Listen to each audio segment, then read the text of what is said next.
નમસ્કાર, હું છું પ્રિયા અને તમે જોઈ રહ્યા છો જનતા કી જાણકારી ન્યૂઝ। નજર કરીએ આજના સમાચારો। પાટણ જિલ્લા પંચાયતના પ્રમુખના પિતા બાબુજી ઠાકોર સરકારી ગાડીનો દુરુપયોગ કરતા વીડિયો થયા વાયરલ। સરકારી ગાડીમાં ભાજપનું મટીરીયલ લઈ જવાતું હોવાનો કોંગ્રેસનો આક્ષેપ। પાટણ ભાજપ કાર્યાલયથી સસ્કારી ગાડીમાં ભાજપનું મટીરીયલ જવાતા કોંગ્રેસનો આક્ષેપ। કોંગ્રેસ પાર્ટીએ આ સમગ્ર મામલે ઉચ્ચ કક્ષાએ રજૂઆત કરીને તપાસની માંગ કરી। જિલ્લા પંચાયતના પ્રમુખ હેતલબેન ઠાકોરના પિતાએ કર્યો સરકારી ગાડીનો દુરુપયોગ। પ્રમુખના પિતા બાબુજી ઠાકોર પ્રમુખની ગાડી લઈને કઈ રીતે આવી શકે, ઉઠ્યા સવાલ।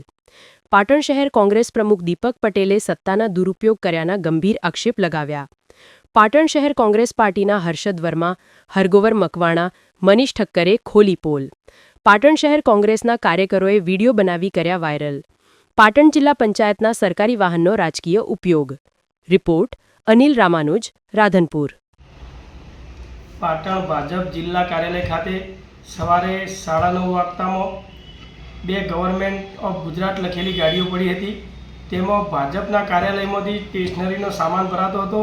આ જોઈને અમારા કોંગ્રેસના આગેવાન મનીષભાઈ ઠક્કર, હરગોવનભાઈ મકવાણા, હર્ષદભાઈ વર્મા એ ડ્રાઈવરને પૂછપરછ કરતા આ ગવર્મેન્ટ શાખાની ગાડીઓ હતી, જેના કારણે એમને કોઈ જવાબ આપ્યો ન હતો। જેથી બાજુમાં ઊભેલા એક ભાઈને પૂછતા એ ભાઈ પણ ઉદ્ધતાઈ ભર્યા જવાબ આપી અને જેમ તેમ બોલવા લાગેલા, જેના કારણે અમારા કાર્યકરોએ વિડીયો ઉતારતા આ ગાડીમાં ભરેલો સામાન જે સ્ટેશનરી હતી એ ઉતારવાની ફરજ પડી હતી અને એક ગાડી તો ફટાફટ નીકળી ગઈ હતી અને બીજી ગાડીમાંથી સામાન ઉતારી અને તે પડી રહી હતી। ખરેખર આ ગવર્મેન્ટ ઓફ ગુજરાતની ગાડીઓ એ પ્રજાના ટેક્સના પૈસેથી ચાલે છે, તો પ્રજાની સેવા માટે હોવી જોઈએ, નહીં કે ભાજપના લોકો માટેની સેવામાં, ભાજપના કાર્યકર અને આગેવાનોની સેવા માટે।